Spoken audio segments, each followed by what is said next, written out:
So let's go through this blood test, and please watch till the end because there is something that I'm actually low in, which I'm a little bit concerned about, but not too concerned about. All right, guys, so the thing that I was rather low in, and no, again, this is not a joke, was my...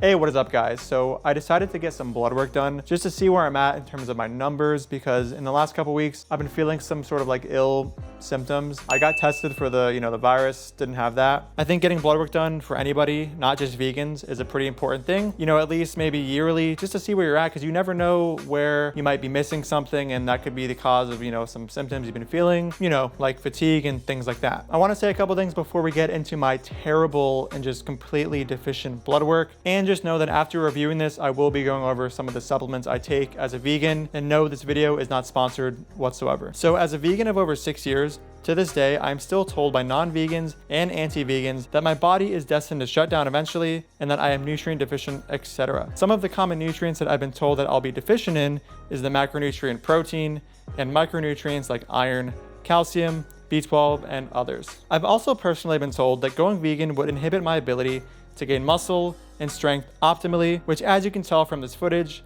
is definitely happening. On top of this, I've been told that my testosterone would plummet from all the soy I consume, so I decided to also get my total testosterone checked in this blood test. So let's go through this blood test, and please watch till the end because there is something that I'm actually low in, which I'm a little bit concerned about, but not too concerned about. And no, I'm not being sarcastic, and no, I'm not being sarcastic in saying that I'm not being sarcastic. I'm being totally serious. Like, seriously, I'm serious. So let's now investigate just how absolutely malnourished and beta I am as a result of my vegan diet. So let's just start with testosterone, just because this is one of the things that my gym bro self was most curious to know. So my vegan beta male testosterone levels were around 681 nanograms per deciliter. And as you can see, that is well within the reference range for male adults. So all of this soy is definitely turning me into a biological female, as the anti-vegans have predicted it would. Moving on to B12, which is a vitamin that vegans can have a higher risk of being deficient in if they don't supplement properly. I ended up having around 848 picograms per milliliter. So as you can tell, I am on the way to permanent nerve damage. I will say I am happy to see this number too, because a couple years ago, I was under the impression for I think it was like 3 to 5 months that the almond milk I was drinking was fortified with B12, which it wasn't. I got a blood test around this time, and although I wasn't considered deficient in B12, I was at a very low point within the reference range and was well on the way to a B12 deficiency. And I could already hear the anti-vegans in the comment section scoffing at the fact that, oh, I take a supplement, and, thinking that it's so terrible that the vegan diet kind of requires you to take a supplement, and that a better idea is to have a more natural diet void of a supplement, which requires exploitation and murder. But I'm just asking, what's unreasonable? What do you think is unreasonable about taking a cyanocobalamin tablet? So, let me just finish the sentence. So I think that's a reasonable, discussion point if you want to carry that. Now,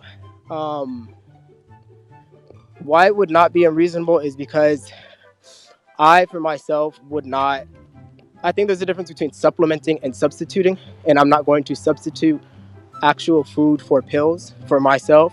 For you, if that works for you, then you can do that. What's the reason? Why is it unreasonable to get your B12 from a supplement rather than your food?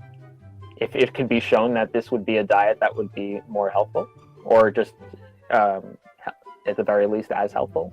But even I think there's evidence that may be more helpful than what you're eating. But sure, if there's evidence that they would be more helpful, then what's the argument for not just taking your B12 from a supplement rather than food? Because I do not agree with substituting. Supplementing is great. If you need a supplement. I don't agree with putting myself in a position into having to take a supplement. So wait, you're saying that I have to choose between committing mass genocide and taking a supplement? Yeah, we just take these pills a couple times a day. We don't need to murder humans, and we get all the nutrition we need. All the nutrition we need without murdering humans. Dude, how dare you think that I would consume all of my nutrition from a supplement? I don't care if that supplement gives me everything that I need. I need real food. I can't use supplements. It's just wrong. Genocide over supplements. But Bob, don't you think it's a great idea to not support genocide to sustain ourselves? I don't care if it requires mass genocide and killing. We need to get all the nutrition we need from killing beings. Supplements are evil, and committing mass genocide for nutrition that we can easily get from supplements is not evil. I really will never understand anti-vegans who think that, having a supplement is just an absolute fucking sin. It's just not natural.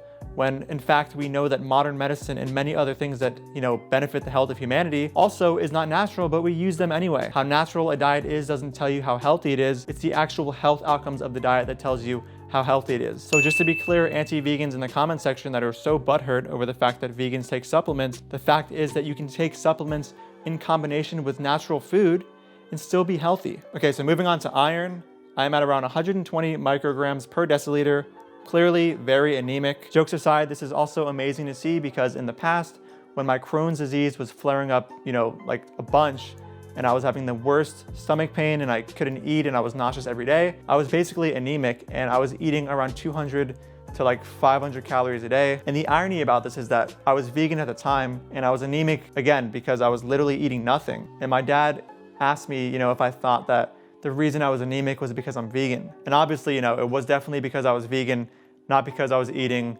300 to 500 calories a day. Moving on to my lipid panel, my total cholesterol is 171 milligrams per deciliter. My triglycerides were 76 milligrams per deciliter. And my HDL cholesterol is around 63 milligrams per deciliter. My total cholesterol HDL cholesterol ratio is only 2.7, and my LDL cholesterol is at 91 milligrams per deciliter. So I'm gonna speculate that the reason it's a little bit higher than it used to be is because I've been consuming a lot of coconut oil lately, but I don't really know. Either way, all of these numbers are well within a good range for heart disease prevention. My albumin is around 4.6 grams per deciliter, and given albumin is the largest portion of total blood protein, clearly I am protein deficient. My globulin is around 2.3 grams per deciliter, and my protein total, wait for it, is 6.9 grams per deciliter. So all of the anti-vegans were right. The vegan diet has led to zero protein circulating through my body.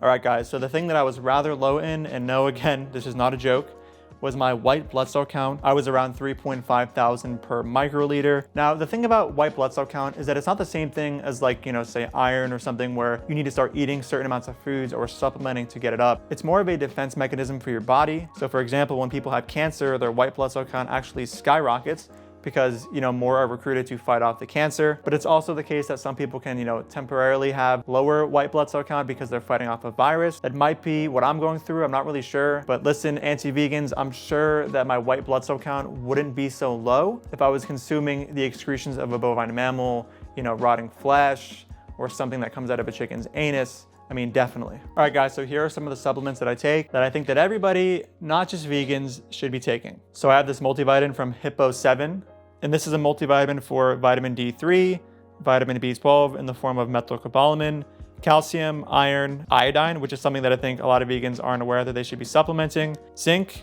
and then also omega-3 fatty acids. And then I used to take this one before I started taking the Hippo 7 one from Deva, just like a multivitamin.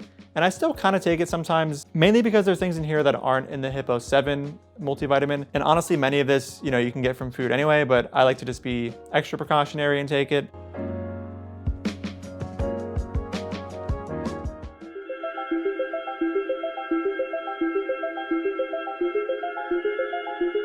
All right, guys, that is the end of the video. So as you can tell, I'm pretty much deficient in everything, and the anti-vegans were correct. And, I'm dying, and, everything is just going terribly for me physically. So yeah, guys, thank you so much for watching, and I'll see you in the next video.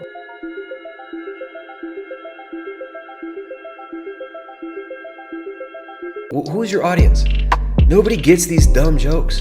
Dude, even vegans don't get your weird, stupid